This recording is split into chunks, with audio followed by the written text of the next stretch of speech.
Welcome to my channel SK knowledge class. दोस्तों, आज के इस वीडियो में आपको बताऊंगा द्विघात समीकरण का सवाल कर यदि द्विघात समीकरण 2z² प्लस z माइनस 6 बराबर 0 के मूल अल्फा एवं बीटा हो तो alpha square plus beta square का मान है। ऑप्शन ए में है -25/4, बी में है 4/25, सी में है 25/4, डी में है 23/4। ठीक ना। तो समीकरण क्या दिया है? समीकरण दिया है 2z² प्लस z माइनस 6 बराबर 0। यह द्विघात समीकरण है। अक्सर आप लोग समीकरण देखे होंगे इस रूप में ax² plus bx plus c बराबर 0, इस रूप में। ठीक है ना। तो यहाँ z है, कोई दिक्कत नहीं है। x के जगह a से लेके z तक कुछ भी रह सकता है, इससे आपको घबराना नहीं है। ठीक ना। तो सबसे पहले इसमें निकालेंगे a बराबर क्या होगा? तो देख, एक्स स्क्वायर का गुणांक होता है a, तो यहाँ z है तो z स्क्वायर का गुणांक होगा a। तो यहाँ देखिए इस रूप में समीकरण होता है ना, ये हो गया x² ई b मतलब z। ठीक है ना। जैसे ax² plus bx plus c, इस रूप में समीकरण होता है। तो x² के बगल में क्या है? a है, तो a बराबर यहाँ क्या हो जाएगा? 2 हो जाएगा। x की जगह तो z है। उसके बाद फिर होता है b होता है z का गुणांक मतलब x का गुणांक। तो यहाँ देखिए x का गुणांक b है ना, यही b को लिखते हैं। तो b बराबर यहाँ क्या है? तो यहाँ x की जगह z है, तो z के बगल में क्या है? कुछ नहीं है, तो 1 है। ठीक ना। उसके बाद लास्ट में होता है अचर पद c बराबर क्या है? -6। इस रूप में होता है समीकरण। इसीलिए यहाँ x² के बगल में जो भी संख्या रहता है उसे a मानते हैं, x के बगल में जो भी संख्या रहता है उसे b मानते हैं, लास्ट में जो पद रहता है उसे c मानते हैं। ठीक ना। इतना तो समझ गए। अब हमें निकालना है क्या? सबसे पहले निकालना है अल्फा प्लस बीटा। ठीक है ना। क्योंकि अल्फा और बीटा इसका मूल है, मतलब शून्यक है। तो अल्फा प्लस बीटा, तो इसका सूत्र होता है -b/a। ठीक। तो -b/a, b के जगह क्या है? 1 है, तो 1/a, a की जगह क्या है? 2।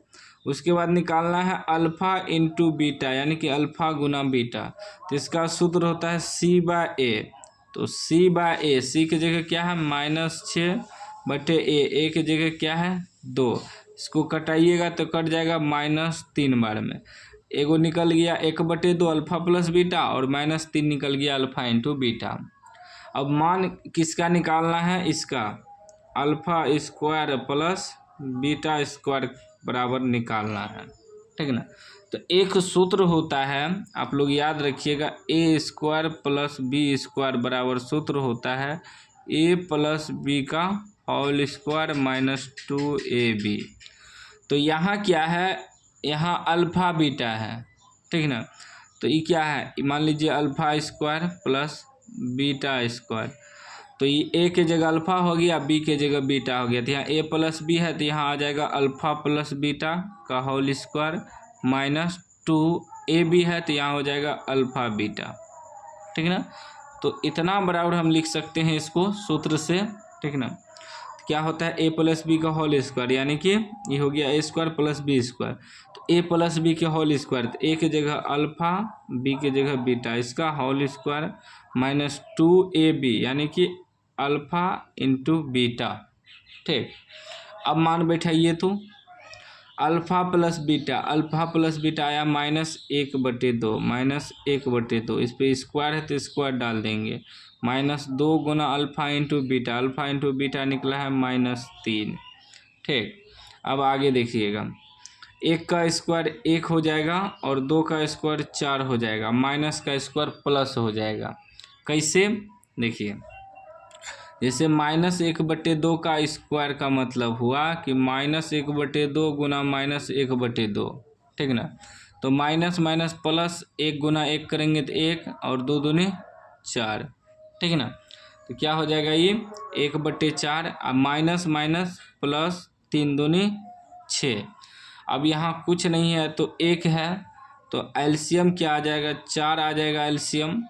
4 से भाग देंगे, एक बार में 1 गुना 1 करेंगे तो 1 ही आ जाएगा, प्लस 1 से भाग देंगे 4 बार में, 6 चौके 24, कितना आ जाएगा ये 24 1 25/4, 25/4 आपका आंसर हो गया, ठीक ना। इसका मान निकल गया alpha square plus beta square का। ऑप्शन देखिए तो है 25/4, 25/4 होगा ऑप्शन की 25/4 ऑप्शन सी में है, सी आपका राइट आंसर हो जाएगा, ठीक ना। इस तरह का सवाल आपको इसी प्रकार बनाना है। कोई भी डाउट हो तो आप कमेंट बॉक्स में पूछ सकते हैं। अभी तक चैनल को सब्सक्राइब नहीं किया तो सब्सक्राइब कर लीजिएगा और घंटी को दबा कर ऑल कर लीजिएगा।